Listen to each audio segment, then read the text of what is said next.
Friends, programming skill develop करने की इस सीरीज में आज हम देख रहे हैं array based program to add two matrices in C language. तो आइए इस प्रोग्राम को बनाने से पहले हम समझते हैं कि मैट्रिक्स क्या होता है। हमारे इस प्रोग्राम में सबसे पहले हम एक मैट्रिक्स एग्जांपल के तौर पे ले रहे हैं, जैसे कि एक मैट्रिक्स मैं यहाँ पर बना रहा हूँ 3x3 यानी 3 रोज 3 कॉलम्स का। फॉर एग्जांपल इसमें कुछ नंबर्स हैं 3, 4, 1, 2, 0, 8, 1, 2, 6। तो ये मेरे पास एक मैट्रिक्स है 3x3 का। इसमें 3 रोज हैं और 3 कॉलम है, इसलिए हम इसको बोलते हैं 3x3 का मैट्रिक्स। इसी तरीके से इसको मैं नाम दे देता हूं मैट्रिक्स ए।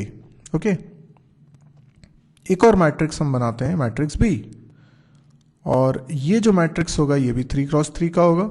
ये ज़रूरी होता है कि दो मैट्रिक्स तभी ऐड हो सकते हैं जब उनका ऑर्डर सेम हो, यानी ये भी 3 रो 3 कॉलम का है, ये भी 3 रो 3 कॉलम का है, तभी ये ऐड हो सकते हैं।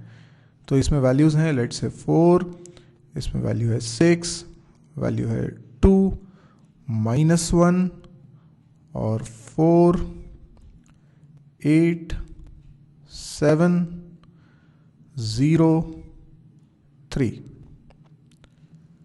तो अब जब मैं दोनों मैट्रिक्स को ऐड करूंगा तो इनके करस्पॉन्डिंग एलिमेंट्स ऐड होंगे। इसका मतलब जो रिजल्ट आएगा वो मैट्रिक्स मैं सी नाम देता हूं, इसमें स्टोर होगा।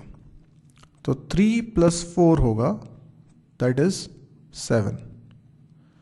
फिर 4 और 6 करस्पॉन्डिंग एलिमेंट्स ऐड हो रहे हैं, तो ये हो गया 10। 1 + 2 इज 3, 2 और -1 हो जाएगा 1, फिर 0 + 4 हो जाएगा 4, 8 और 8 16, 1 + 7 इज 8, 0 + 2 2 एंड 6 + 3 9। तो ये हमारा आ गया आंसर। अब इसी चीज़ को हमें प्रोग्रामिंग के थ्रू करना है, तो कैसे करेंगे? तो हम एक 2 डायमेंशनल एरे बनाएंगे। अब 2 डायमेंशनल एरे जैसे ए के लिए हम एरे बनाना चाहते हैं, तो हम किस तरीके से बनाएंगे? हम लिखेंगे इंट ए, 3x3 का मैट्रिक्स है, तो हम 2 डायमेंशनल एरे बनाएंगे 3 3। तो ये 3 रो 3 कॉलम। तो ये बेसिकली मेमोरी तो लगातार में ही कंज्यूम करता है, पर इसमें 3 × 3 9 एलिमेंट स्टोर कर सकते हैं। ये वैल्यूज़ 9 है। तो जो एरे बनेगा वो भले ही लगातार में बनता है, 2D एरे बनेगा लगातार में। ये हो गया 0, ये हो गया 1, ये हो गया 2, लेकिन इसके अंदर भी 3 एलिमेंट्स हम रख सकते हैं। ठीक है, तो यहाँ पर ये जो 3 एलिमेंट्स रखेंगे, इसके लिए इंडेक्सिंग होगी 0 1 2, 0 1 2, 0 1 2। तो जो वैल्यूज़ हम रखने वाले हैं वो इस तरीके से रखेंगे एक सीक्वेंस में। हम सबसे पहले 3, देन 4, ये देखिए पहली रो है 3 4 1, फिर है 2 0 8, उसके बाद 1 2 6। तो ये हमारी पहली रो है, ये हमारी दूसरी रो है, ये हमारी तीसरी रो है। ऐसे ही दूसरे एरे के बारे में भी आइए अब प्रोग्राम बना के इस चीज़ को हम समझें। सबसे पहले मेन फंक्शन बनाते हैं, void main, और इसके अंदर हमने एरे बनाए, और यहाँ पर हम 3 एरे बनाएंगे, A, then B, then C।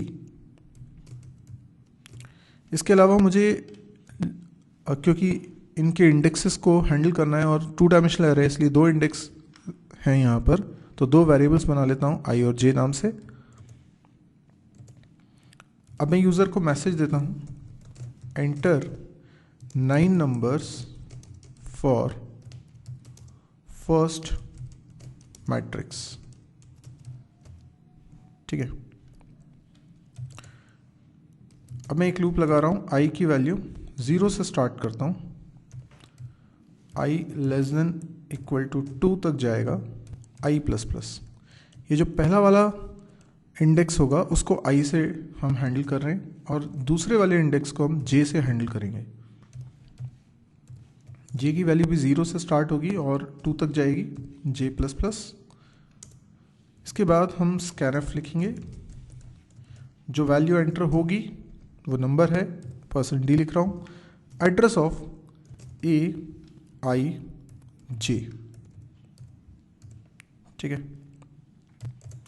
तो पहली वैल्यू A00 में जाएगी, फिर A01 में जाएगी, A02 में जाएगी, लाइकवाइज फॉर। अब मैं दूसरा मुझे एक और एरे जो बनाया है B वाला, दूसरा मैट्रिक्स उसमें एंटर करवाना है, तो मैं यही वाला printf कॉपी कर लेता हूँ, यहाँ लिख देता हूँ सेकंड मैट्रिक्स, ठीक है। और फिर इसी तरीके से मैं लूप लगा दूंगा, ये लिख दिया मैंने कोड, ओके। बस यहां पर मुझे क्या करना होगा, ए की जगह बी लिखना है, ठीक। अब मैं लिखता हूं printf sum of matrices is backslash n। अब मैं फिर से यहाँ पे लूप लगाऊंगा, पर इस बार यहाँ पर मैं ऐड करने वाला हूँ। ऐड करने के लिए मैं लिखूंगा Cij,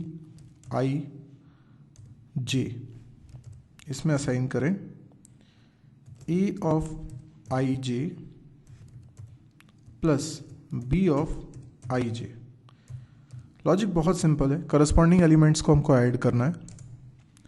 अच्छा, जैसे मैं ऐड कर रहा हूँ, ऐड करने के साथ साथ मैं प्रिंट भी कराना चाहता हूँ, तो ये जो स्टेटमेंट था मैं इसके अंदर ही लिख रहा हूँ, ठीक है।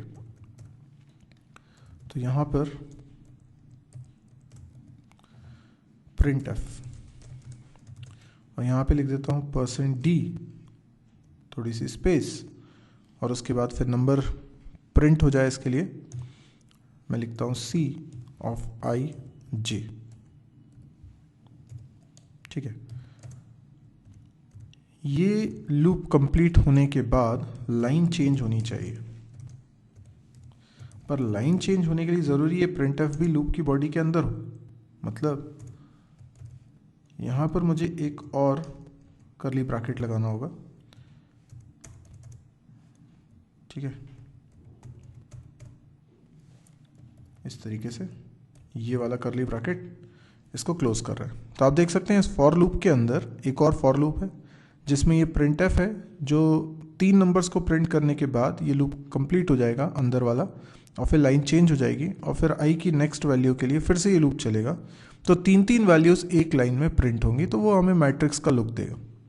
एक बार इसको चला के देखते हैं, अगर सब कुछ सही है, कोई एरर नहीं है, तो हमारा आंसर आ जाएगा। देखिए प्रोग्राम रन हो गया, यानी कोई एरर नहीं थी। Enter 9 numbers. अब 9 नंबर्स में क्या एंटर कर रहा हूँ, वही नंबर्स एंटर करता हूँ जो यहाँ पर अभी हम यूज़ कर रहे थे, यानी हम एंटर कर रहे हैं 3 4 1 देन 2 0 8 1 2 6। दूसरे मैट्रिक्स के लिए नंबर एंटर कर रहा हूँ मैं 4 6 2 -1 4 8 7 0 3। आप देख सकते हैं जो रिजल्ट आया वो 7 10, आप देख सकते हैं, दोनों कंपेयर करिए, 7 10 3 1 4 16 8 2 9, इस तरीके से रिजल्ट आ गया। तो आई होप आपको ये समझ में आया होगा। यदि आपको ये प्रोग्राम समझ में आया है तो आप इसे लाइक करिए, और यदि आपको ऐसा लगता है कि इस तरह के और वीडियोस देखने में आप इंटरेस्टेड हैं तो आप इस चैनल को भी सब्सक्राइब करिए। आप मेरे वेबसाइट को भी विजिट कर सकते हैं www.mysirji.com। इस वेबसाइट पे आपको C++, जावा, PHP, data structure, DBMS, programming exercise, campus preparation related videos मिलेंगे। और आप इसको शेयर भी करिए प्लीज़, क्योंकि ये सारे वीडियोस फ्री हैं और हिंदी में हैं, तो बहुत लोगों के काम के, तो प्लीज़ इसको आप शेयर करिए। Thank you.